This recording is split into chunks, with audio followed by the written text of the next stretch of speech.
Welcome to the TEK2day podcast powered by CEO Raider. It's your host, John Mayetta. Check us out online at ceoraider.com. Visit us at TEK2day.com. We have a bunch of new content out at TEK2day. I'm going to entitle today's podcast, A Walk Down Memory Lane. And I'm talking about the equity markets, where today, Monday, is another day where bad news is good news. You know, you have the CEO of Boeing, David Calhoun, who we're not really fans of, say that the airline industry could take 2 to 3 years to recover. And then you have companies like GE up on that news, which is obviously counter to what one would think logically would happen, right? So in GE, you have a company that's shut down plants due to coronavirus.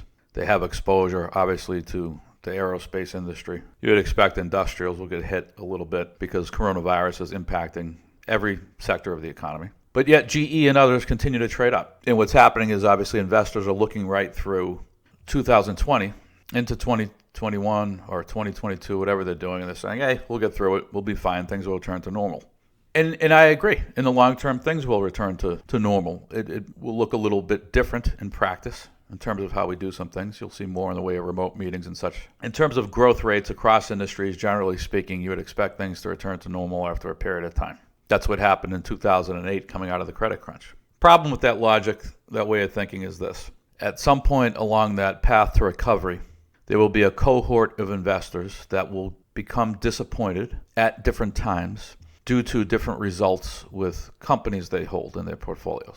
Companies will not recover as quickly as they expect.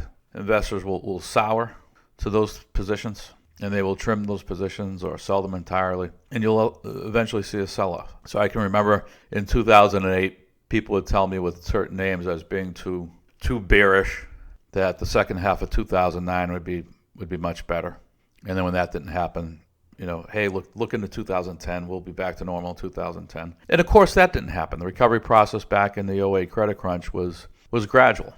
As I think about the stocks I used to cover, it was kind of late 2011, early 2012 when they started to get back to normal. Now I had left the banking industry in the middle of in the spring of 2011, to go lead the M&A effort at Solera, which was an insurance technology company. That's now a private company, but then was public. And I would still pay attention to what was going on in the world of software because I was in it, no longer as an investor, but as a practitioner, as a potential buyer.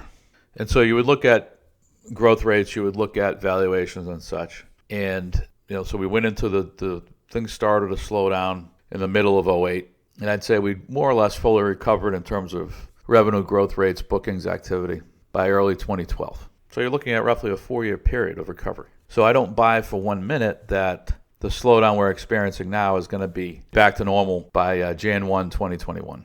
It's not going to happen. Jan 1, 2022. It's not going to happen. It will be very much a gradual recovery.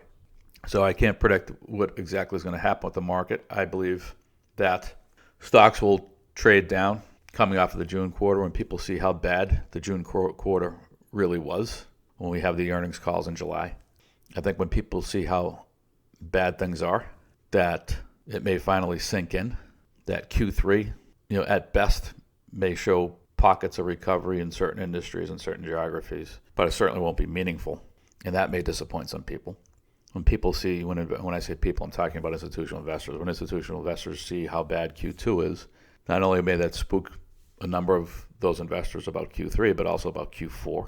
And as they start to do the math and draw the trend line, they also may recalibrate their expectations, at least I expect them to, for 2021, because that's just reality. The economy can't snap back. So a long-winded way of saying that looking through 2020 estimates and having the expectation that 2021 is going to be quote-unquote normal, I think is just a misguided expectation, and that it's going to be a multi-year recovery process. And when that finally sinks in, and again, I think it's on the June quarter when investors see just how bad June was, and they say, geez, I mean, you just can't have a rapid recovery. Otherwise, we'd be looking at the trajectory would be so steep, it's just not practical. It's not believable. Therefore, I've got to change my expectation. So I think that happens in July, coming off of the June quarter results. That's all for now. See you next time.